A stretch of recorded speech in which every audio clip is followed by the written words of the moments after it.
বর্তমানে আমরা আছি নারায়ণগঞ্জের বিখ্যাত একটি পার্ক শেখ রাসেল পার্কে। হে এভরিওয়ান, আসসালামু আলাইকুম। কেমন আছেন আপনারা সবাই? আই হোপ যে অনেক বেশি ভালো আছেন। আজকে আমরা ফ্রেন্ডরা ঘুরতে আসছি নারায়ণগঞ্জে, মানে নারায়ণগঞ্জে আমাদের একটা ফ্রেন্ডের বাসা আছে, তো সেইখানে আসছি। কেননা ঈদের ছুটিতে কোথাও ঘুরতে যাওয়া হয়নি, তার জন্য ভাবলাম যেহেতু কোথাও যাওয়া হয়নি আর নারায়ণগঞ্জে একটা বন্ধুর বাসায় আসছে, সুতরাং এর পাশে একটা পার্ক আছে রাসেল পার্ক। মানে এই পার্কটার নাম হচ্ছে শেখ রাসেল পার্ক। এটা নারায়ণগঞ্জে অনেক বেশি বিখ্যাত একটা পার্ক। এই পার্কে প্রবেশ করার জন্য কোনো এন্ট্রি ফি প্রদান করতে হয় না, আর এই পার্কটা খোলা থাকে দুপুর 12টা থেকে রাত 10টা পর্যন্ত। পার্কটা অনেক বড় ছিল আর বাচ্চাদের জন্য খেলা করার মতন বেশ ভালো করা জায়গা ছিল আর কি। আমরা এই পার্কে আসছিলাম হচ্ছে 5টার সময়, আধা ঘন্টার মধ্যে দেখি অনেক বেশি মানুষ চলে আসছে। আরেকটা বিষয়, এই পার্কের মধ্যে কিন্তু বেশ ভালো একটা ফুটবল মাঠও আছে, এবং আমি একটা জিনিস খেয়াল করে দেখলাম এর মধ্যে হচ্ছে ক্যাফে আছে, ফুটবল মাঠ আছে এবং জিম করার জায়গা আছে। তো আমরা তিনজন ফ্রেন্ড বেশ কিছুটা সময় আড্ডা দিই, চারিদিকে ঘোরাফেরা করি। আর যেহেতু ছোটবেলার ফ্রেন্ড আমরা তিনজন, এই তিনজন একসাথে থাকলে আর কোনো কথা নেই, মানে সবসময় চিলে থাকি আমরা। মানে আমরা একটু বড় হয়েছি কিন্তু আমাদের যে ছোটবেলার অভ্যাসগুলো এখনো যায়নি। আমরা এই ফ্রেন্ডরা 10 থেকে 11 বছর আগে থেকে একসাথে আছি এখন পর্যন্ত।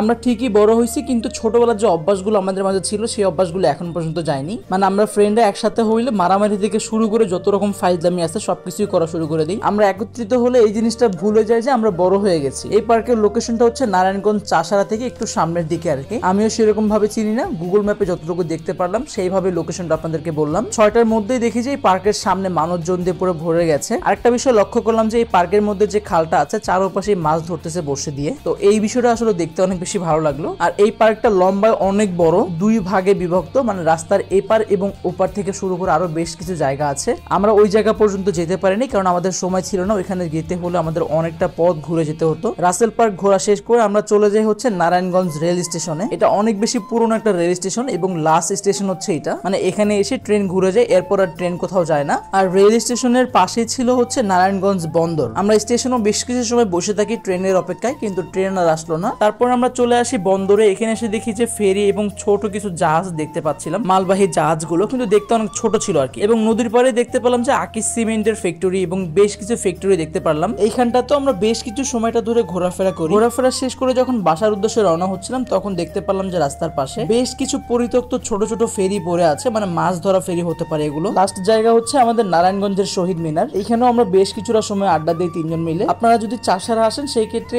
একসাথে 4টা প্লেস দেখতে পারবেন এরকম। আমরা ফ্রেন্ডরা মিলে অনেক বেশি এনজয় করছি। আর আজকের ভিডিওটা এই পর্যন্তই। সবাই ভালো থাকবেন, সুস্থ থাকবেন। আসসালামু আলাইকুম।